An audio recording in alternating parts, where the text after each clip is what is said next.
Hi welcome back to my channel. So ఏంటంటే ఈరోజు vlog మా ఏరియాలో వినాయక చవితి సెలబ్రేషన్స్ అండ్ మా వినాయకుడికి దండం పెట్టేసుకోండి ముందుగా వీడియో స్టార్ట్ చేసే ముందు. సో నేనైతే దీపారాధన ఈవెంట్ని నేను మీతో షేర్ చేసుకోవాలనుకుంటున్నాను. అండ్ ఇక్కడైతే చక్కగా రంగోలీ వేశారు అండ్ అలానే దీపాలందరూ కూడా వెలిగించి దేవుడికి దీపారాధన అయితే చేశాం. నేను మా అక్క చాలా వీడియోస్లో మీకు కనిపిస్తూ ఉంటాం. అండ్ ఏంటంటే ఇక్కడ రాధాకృష్ణులు రాగానే ఎంట్రన్స్లో రాధాకృష్ణుల విగ్రహాలు భలే ఉన్నాయి.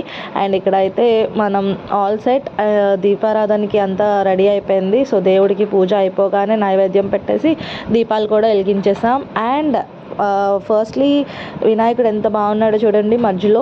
అండ్ ఇక్కడైతే మెయిన్ ఈవెంట్ ఏంటంటే ఐస్తో వినాయకుడిని చేశారు. అది చూడడానికి చాలా బాగుంది అండ్ బుజ్జిగా ఉన్నాడు. అండ్ మా ఇద్దరు అత్తగారులతో నేను ఫోటో తీసుకున్నాను. అండ్ ఇక్కడ ఏంటంటే మనమంతా సాయం మనం చేయాలి కాబట్టి అక్కడ కలర్స్ ఏదో లైట్గా వేసి ఇంకా దీపాలు కూడా వెలిగించేసి దేవుడి బ్లెస్సింగ్స్ అయితే నేను తీసేసుకున్నాను అనమాట.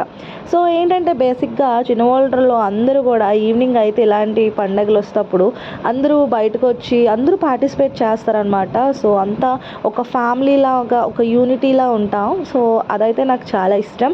అండ్ ఏ ఈవెంట్ వచ్చినా సరే ప్రతి ఒక్కరు కూడా కలుస్తూ ఉంటాం అనమాట. సో వినాయక చవితి సెలబ్రేషన్స్ అయితే మా ఏరియాలో మామూలుగా జరగలేదు.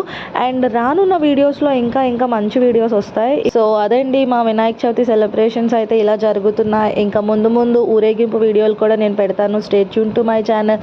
60th వినాయక చవితి సెలబ్రేషన్స్ అయితే ఇలా అద్భుతంగా జరిగాయి. సో ఇంకా మంచి మంచి కంటెంట్ కోసం stay tune to my channel.